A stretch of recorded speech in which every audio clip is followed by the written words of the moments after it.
taman asri, ada bunga yang indah, tenang, nyaman, sejuk, indah, dan tempat bermain. Banyak bunga dan kupu-kupu. Berarti kata kuncinya taman itu adalah nyaman, menyenangkan, ya, indah. Itu adalah harapan yang sebenarnya tersembunyi dari nama Taman Siswa. Ibu bapak jika masih punya waktu, nanti saya minta nanti malam memang dibaca ya artikel yang saya kirimkan. Udah ibu? Belum, nggak apa-apa. Tapi bantu. Kenapa? Kenapa ini penting? Ini sebenarnya untuk menguatkan hati kita sebagai guru. Seperti apa? Kan dari tadi baru penguatan karakter, betapa bangga dan seharusnya jadi guru seperti apa ya? Seperti itu. Jadi di dalam teori Ki Hajar Dewantara tadi itu mengingatkan kembali kita siapa yang kita hadapi dan apa maunya mereka yang kita hadapi. Karena jujurnya kelas itu adalah milik kita guru dan siswa, sama-sama pengen nyaman. Nah, nanti saya akan berikan contoh kasus lagi siapa yang harus cepat berubah, guru atau siswa dalam keadaan di kelas. Sekarang ibu bapak di dalam papannya kembali tuliskan, boleh dengan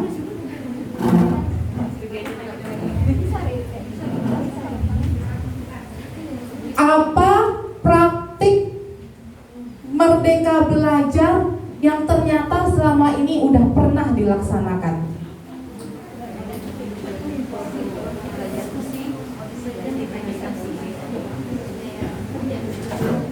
Kalau belum nggak apa-apa, tuliskan belum.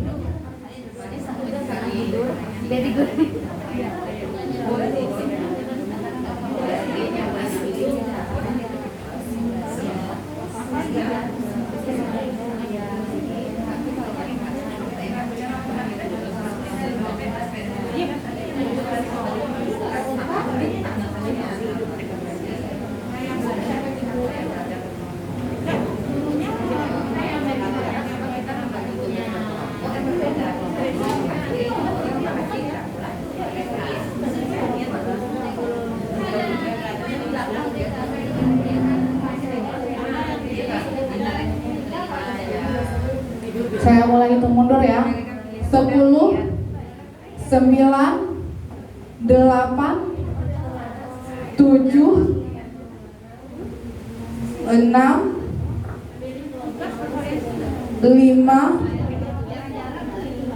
4, 3, 2,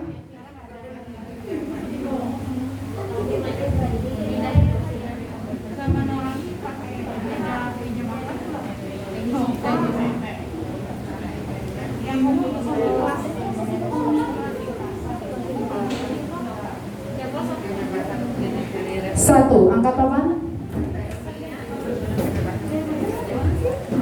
Oke, saya mau per kelompok memang harus tampil sekarang. 1 orang satu kelompok dan nanti kita akan buka sesi tanyanya. Karena ini adalah sesi contek-mencontek kelas. Oh, ternyata di kelas Bapak itu ada gini. Kenapa itu dikatakan merdeka? Ya, kenapa itu dikatakan merdeka? Kali ini kita mulai dari sisi bapak-bapak. Silakan ke depan.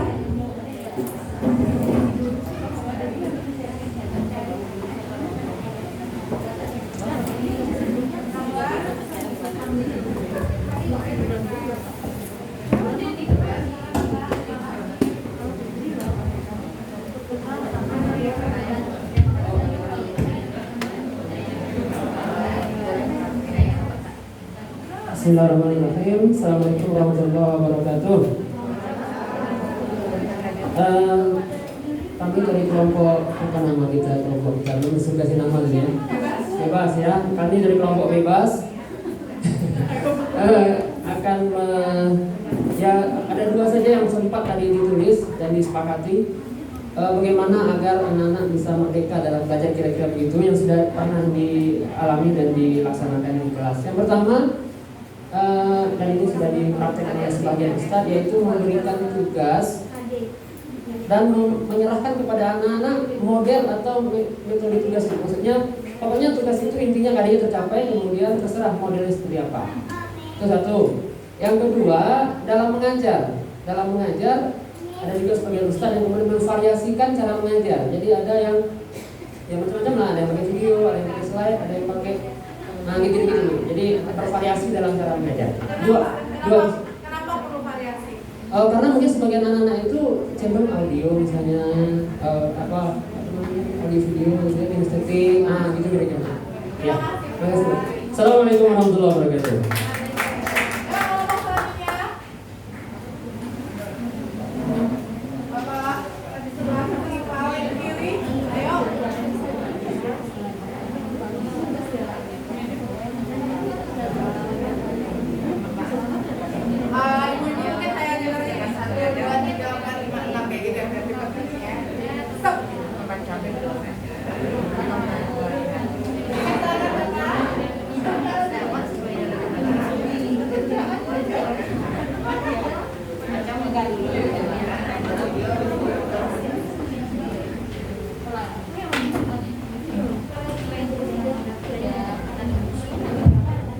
Assalamualaikum warahmatullahi wabarakatuh.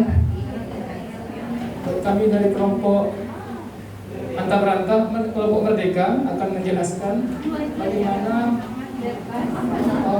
beberapa merdeka belajar yang sudah diterapkan di kelas. Seperti misalnya tugas boleh pilih salah satu indikator.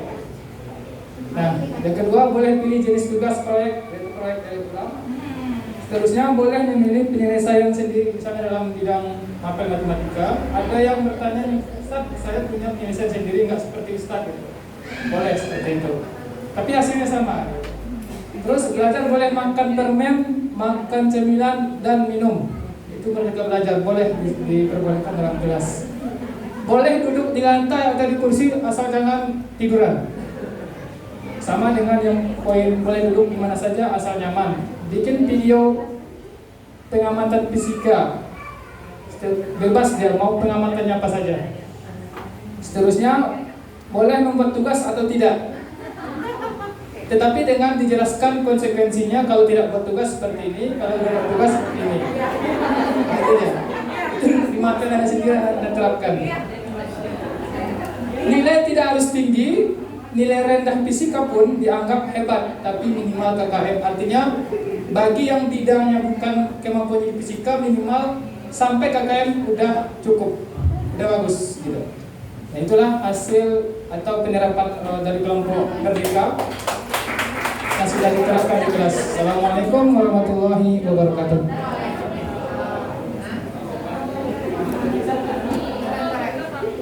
Keren ya, ada beberapa nanti kita bisa bahas bersama. Lanjut, kita tahan dulu membahasnya, ada beberapa yang saya ingin tahan dulu bahasnya. Lanjut yuk, Bapak cepat.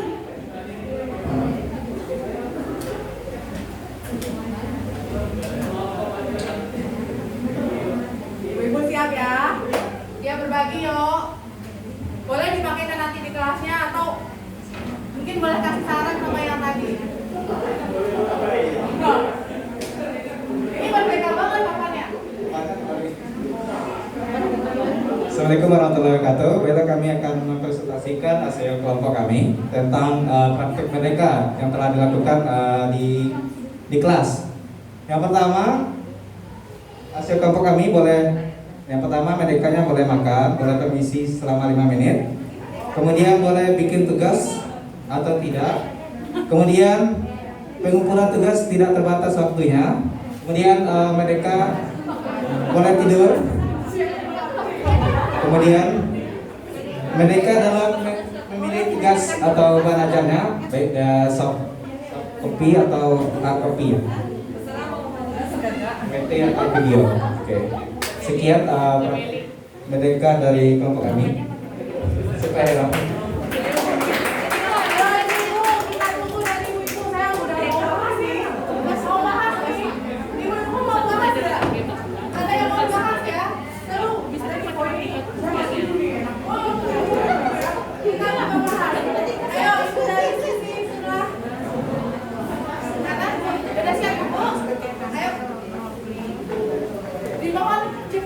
jaraknya. Ternyata waktu kita tinggal setengah jam lagi, sekarang ada beberapa hal.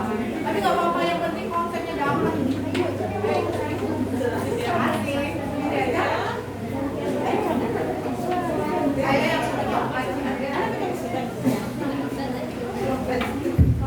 Assalamualaikum warahmatullahi wabarakatuh.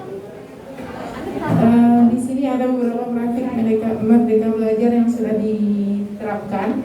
Kalau untuk matematika saya sendiri mungkin belum banyak yang saya terapkan, hanya memilih soal yang anak-anak anggap mudah. Contoh kita beri 5, pilih 3 dari 5 mana yang anak tak bisa. Berikut ada juga dari kelompok yang lain, yaitu mengarang sesuai tema yang anak inginkan. Tapi di sini temanya harus sesuai dengan KD. Ini bisa dalam mengarang ini maksudnya tadi dalam bahasa Arab dikasih minimal 10 baris mengarang, boleh temanya apa, tapi sesuai KD yang diinginkan. Habis itu ada misalnya mencari ayat apa saja yang sesuai dengan KD. Ada juga menyimpulkan pelajaran dengan metode yang dipahami. Bisa ditulis di buku, tidak harus rapi, boleh dalam bentuk mind map, boleh dalam bentuk poin atau penjabaran juga boleh.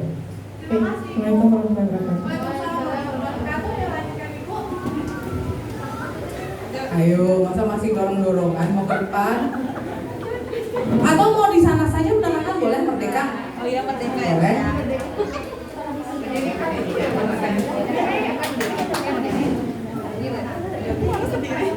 Assalamualaikum warahmatullahi wabarakatuh. Merdeka kan? Boleh ya? Boleh, tapi suaranya harus memerdekakan kami dari ketidaktahuan. Dari kelompok kami tentang merdeka belajar itu yang pertama itu posisi belajar, mungkin sama dengan guru-guru yang lain, membebaskan anak untuk memilih tempat duduk misalnya, atau membolehkan anak untuk lesehan di kelas yang mungkin lapang untuk bisa lesehan. Kemudian gaya belajar, misalnya anak-anak diizinkan, ada anak-anak yang memang dia sepertinya dia nggak memperhatikan guru karena dia audio misalnya, jadi tidur-tiduran bentuknya, tapi sebenarnya dia menyimak guru yang sedang menjelaskan pelajaran. Kemudian dari penugasan, anak-anak diberikan kebebasan untuk memilih tugasnya. Kalau kemarin kan daring, berarti boleh memakai entah itu penugasannya mapping atau video atau lainnya. Dan juga ada satu lagi, misalnya anak-anak, saya termasuk orang yang cukup mensupport boleh tidur di kelas.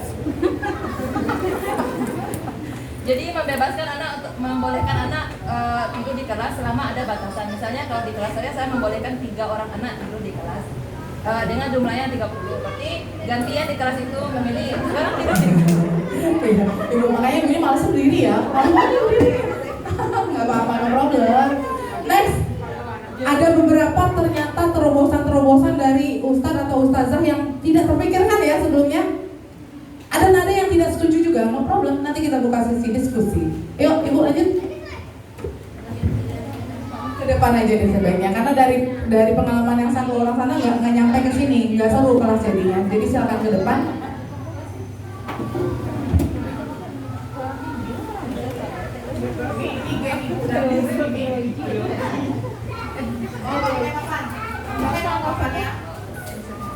Oh, dari sana makanya. Dari diskusi kelompok kita, yang pertama mungkin tanpa kita sadari kebebasan belajar yang sudah kita lakukan. Yang pertama, ketika diskusi kelompok misalnya, ketika kita persilakan siswa untuk menyampaikan pendapat mereka masing-masing, kita tidak harus istilahnya mengikut kepada apa yang konsep menurut kita ini yang benarnya gitu, tapi kita persilakan dulu tanpa kita menganggap terlebih dahulu benar atau salahnya. Kemudian yang kedua, posisi yang bersama dengan kelompok-kelompok sebelumnya. Posisi belajar ini kita mempersilahkan, ada yang duduk di kursi atau ada yang lesehan, dan mungkin ada yang mengambil tempat, mungkin mengatur posisi duduk letter U atau posisi konvensional biasa gitu. Kemudian juga yang belum sempat kita tuliskan di sana terkait dengan tugas. Jadi kalau misalnya terkait dengan pembelajaran saya sendiri Bu yang bahasa Inggris, kita misalnya ada tema teksnya tentang teks analytical exposition text. Jadi kita berikan anak-anak untuk meminta membuat teks tersebut, kemudian temanya kita bebaskan. Yang penting contoh yang diberikan teks tersebut gitu. Mungkin itu beberapa yang sempat kita bahas tadi. Terima kasih. Assalamualaikum warahmatullahi wabarakatuh.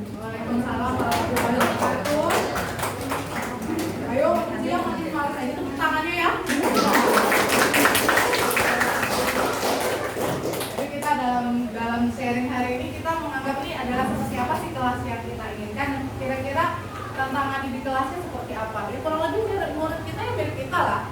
Ya, kayak, ayo next.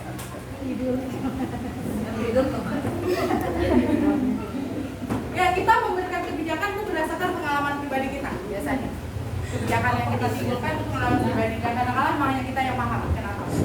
Bismillah, dari kelompok kami, bagaimana cara memerdekakan anak-anak dan belajar. Ada beberapa hal yang sudah diterapkan. Pertama, pertanyaan terbuka terhadap siswa. Anak pernah praktekkan ini. Biasa pertanyaan ini ada di akhir pertanyaan. Misalnya, apa makna merdeka menurut Anda atau menurut antum gitu ya. Nah, itu menyenangkan sekali bagi anak-anak karena yang penting kuncinya guru punya stressing jawabannya apa gitu ya. Cukup misalnya stressingnya ada aja kata bebas satu kata kunci jawaban. Yang kedua, berbagai metode dalam menyelesaikan soal. Kayaknya ini diterapkan oleh Ustazah Tika kayaknya ya, dari kelompok kami untuk pelajaran eksak, karena dalam mengerjakan soal ada mungkin cara 1, cara 2, silakan yang penting jawabannya ke sana. Seperti konsep galari. Iya, galari dari konsep. Yang ketiga, pilihan kelompok belajar diserahkan pada anak-anak. Kita tinggal berikan perintah. Kita semua 30 orang. Silakan bikin ada kelompok 5 dan anak-anak akan memilih sesuai dengan keinginan mereka. Mungkin mereka satu ide dalam mungkin satu geng, mungkin mereka satu asrama. Silakan mereka pilih sehingga nanti terbentuk kelompok di mana mereka sudah saling kenal, sudah saling memahami, sehingga tidak segan-segan mengeluarkan ide, cerita, dan mereka tidak malu-malu. Dan biasanya yang merdeka begitu menghasilkan sesuatu yang lebih kreatif. Terima kasih. Assalamualaikum warahmatullahi wabarakatuh. Terima kasih tepuk tangan ya. Last but not least, wow, ini keren ya. Baik, Assalamualaikum warahmatullahi wabarakatuh. Dari kelompok kami, Merdeka Belajar itu kita tidak melulu sesuai dengan pelajarannya. Misalnya pertama membuat puisi biologi gitu. Jadi mereka belajar biologi tapi berpuisi, sehingga mereka bisa menggoreskan kata-katanya di sana. Dan yang kedua, ular tangga kenegaraan. Misalnya kayak anak belajar PPKN, tapi mereka bermain ular tangga ya, tapi terkait semua KD materi di semester itu. Dan yang ketiga, ada juga di belajar membuat komik atau karikatur. Artinya satu novel itu bisa menggunakan makna-makna yang lain yang menggabungkan gitu, sudah terintegrasi dia di dalam. Kemudian untuk belajar ya diserahkan apakah mereka mau duduk atau mau di kursi. Kemudian itu saja dari kami. Assalamualaikum warahmatullahi wabarakatuh. Waalaikumsalam warahmatullahi wabarakatuh. Tepuk tangan untuk kita semua. Kira-kira saya kembalikan ke pertanyaannya kepada Bapak dengan baju merah. Bisa nama Pak tadi? Pak Khairul. Kira-kira selama ini Merdeka Belajar sudah dipraktekkan belum berarti? Artinya Merdeka Belajar ini bukan sesuatu yang baru ya, bukan selama ini kita dijajah. Cuma masih banyak nggak kita temukan guru yang kan harus begini, bukunya harus buku merek ini, masih ada? Masih ya. Caronya harus caro yang iko, matematikanya masih ada. Jadi bukannya selama ini belum merdeka, tapi masih banyak yang masih kaku. Mungkin sebagai sesama guru eksak, kita mungkin semua mapel lah ya, ada banyak cara untuk mendapatkan jawaban yang benar. Tapi yang utama adalah kita pastikan konsepnya benar dulu. Kita mungkin sudah pernah juga ya ikut beberapa mungkin rayuan bagi anak kita untuk ikut suatu bimbel, ada cara cepat. Itu hati-hati, kita mesti ingatkan ke anak-anak, pastikan konsepnya benar. Nggak semua cara cepat itu salah, tapi yang paling utama adalah konsep benar. Takutnya dia hanya berlaku untuk 2 jenis soal. Ibu-ibu matematika pasti juga udah sering dapat rayuan itu anak-anaknya. Matematika, fisika, kimia itu biasanya rayuannya kayak gitu tuh. Guru kamu ngajarin berapa langkah? Bergabunglah dengan bimbel kami 1 langkah. Itu merdekanya tetap konsep jangan lari. Itu ya Bapak. Sekarang mungkin gak cukup tentang merdeka itu seperti apa di pertemuan kita, tapi karena kuncinya adalah kita mampu membuat belajar lagi. Saya berharap pancingan saya hari ini mampu membuat Bapak Ibu nambah tentang info merdeka belajar itu kayak apa. Tapi saya bahagia sekali jujur dari hati ini, banyak hal yang akan saya tiru dari yang tadi. Coba jujur di hati, ada yang bakal niru nggak contoh yang dikasih ustazah? Yang dikasih ustaz, kayak ustaz tadi kreatif ya. Ya, yang tentang tidur, saya yakin itu punya alasan tertentu. Iya. Kalau tentang makan saya punya alasan tertentu. Masuk pagi jam berapa kalau bagi sekolah umum? Jam 7. Sekolahnya berangkat jam berapa? Ibu bapaknya apakah mungkin sempat nyiapin sarapan apa kagak? Makanya kalau makan di kelas saya pagi boleh itu roti, jangan nasi goreng. Tapi pagi itu misal roti satu terus minum itu nggak apa-apa. Karena saya sendiri kadang-kadang pagi itu memang nggak sempat gitu loh. Apalagi anak-anak yang mungkin malam masih main game. Ya sebenarnya itu nggak boleh ya, tapi banyak presentasi seperti itu. Jadi alasan kenapa saya memperbolehkan makan di kelas karena tahu kondisinya. Apalagi kalau ngajar pagi. Tuh. Jadi setiap guru bebas menentukan aturannya. Makanya pimpinan pun sebenarnya harus ngerti konsep itu. Itu tentang merdeka. Saya harap nanti masih Bapak Ibu punya keinginan sendiri nambah-nambahin tentang dasar-dasar merdeka belajar.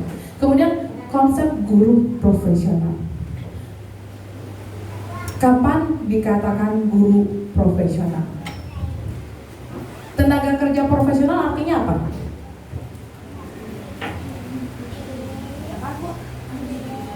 Ahli di bidangnya. Oke, dibayar sesuai dengan kemampuannya. Artinya intinya adalah kemampuan. Kompetensi guru ada berapa buah? 4, apa aja? Profesional, pedagogi, sosial, pribadi. Yang paling utama yang mana?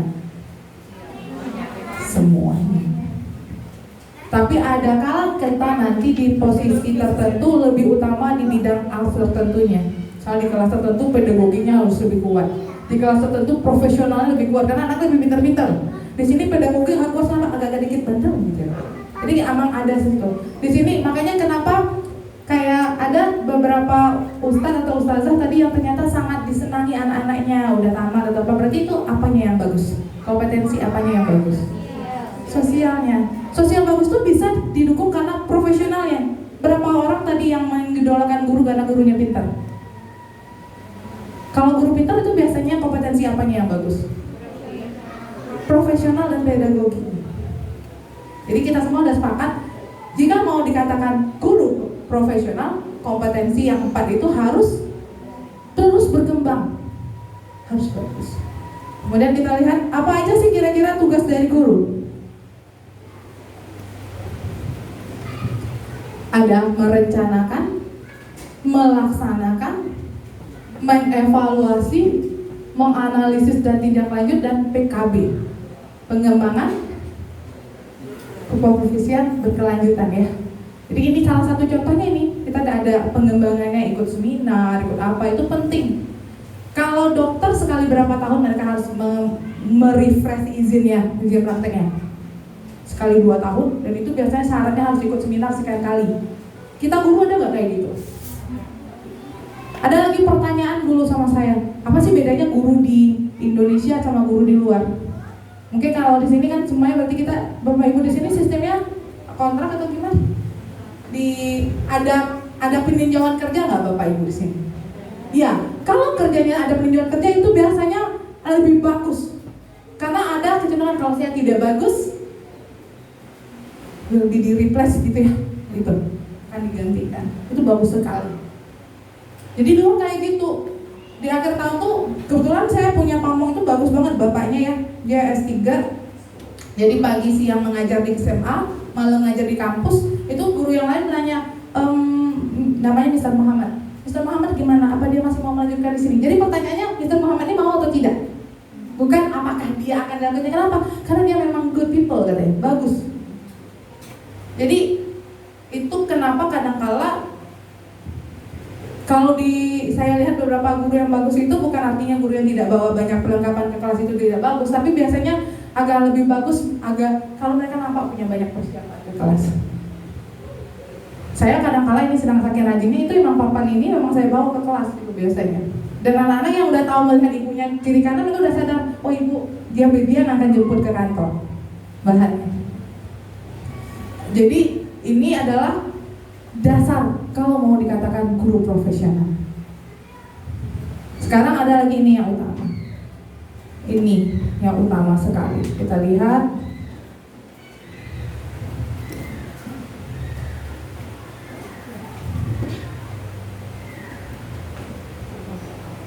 Nih. Ini nggak kelihatan ya? Aduh, gimana ya? Oh, sebelah sana kelihatan, sebelah sini enggak? Saya baca dulu ya. 5 hal utama yang pertama itu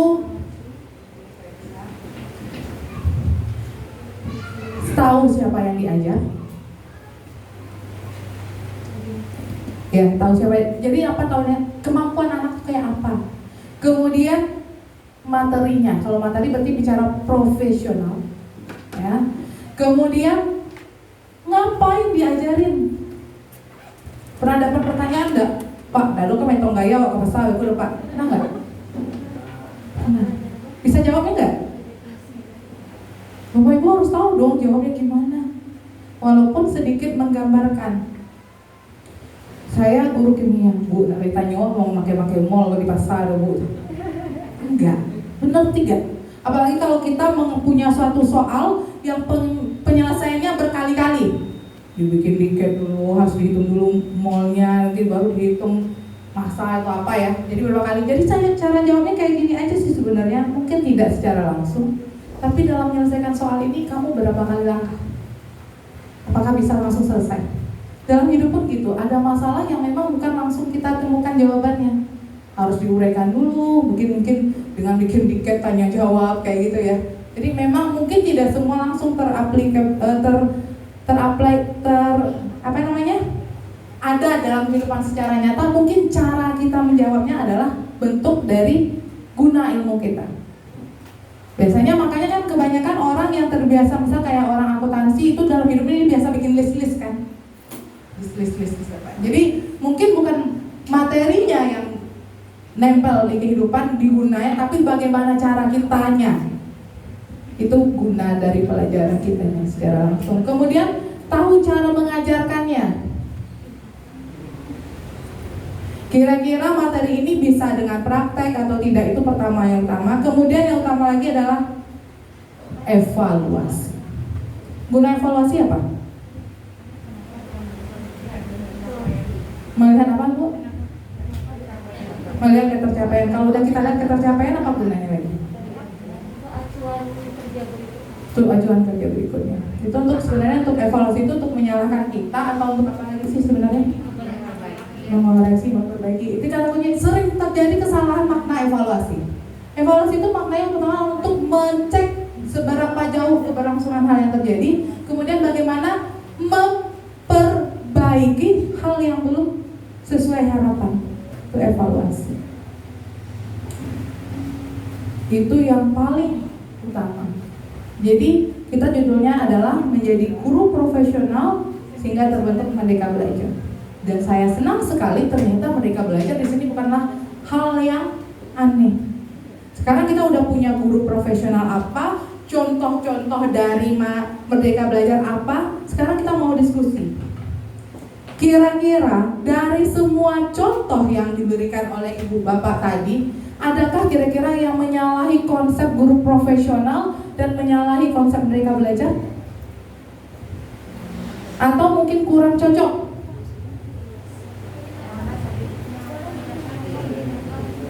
Adakah yang kurang cocok dengan guru profesional dan kurang cocok juga dengan Merdeka Belajar? Atau cocok di satu, di satunya lagi nggak cocok?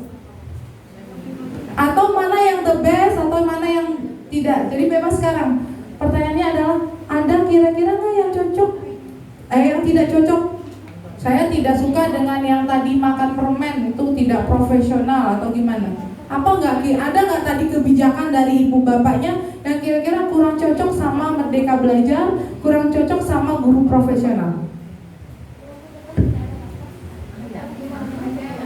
Ada, boleh papannya gunakan. Papan gunakan, tuangkan isinya, tuangkan,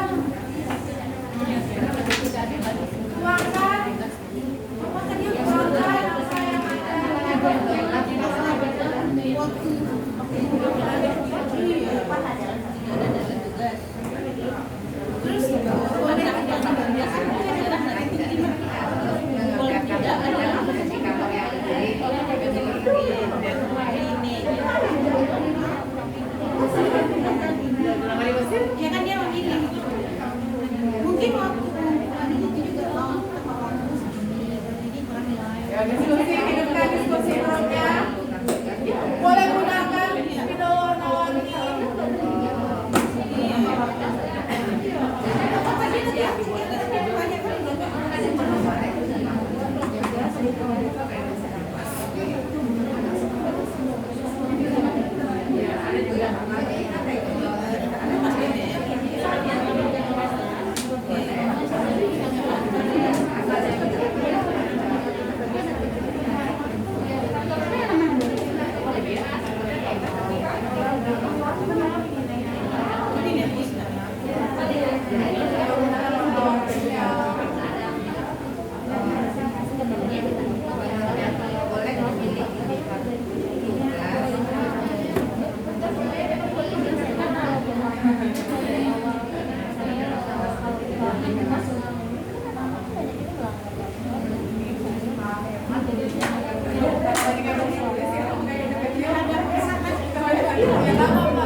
Oh, saya batasi. Oh, waktu tinggal 6 menit. Jadi 2 menit aja tulis ya, 2 menit. Sudah selesai, mantap. Apa soalnya aja? Boleh langsung berkomentar, oke? Kalau tadi ini juga yang dua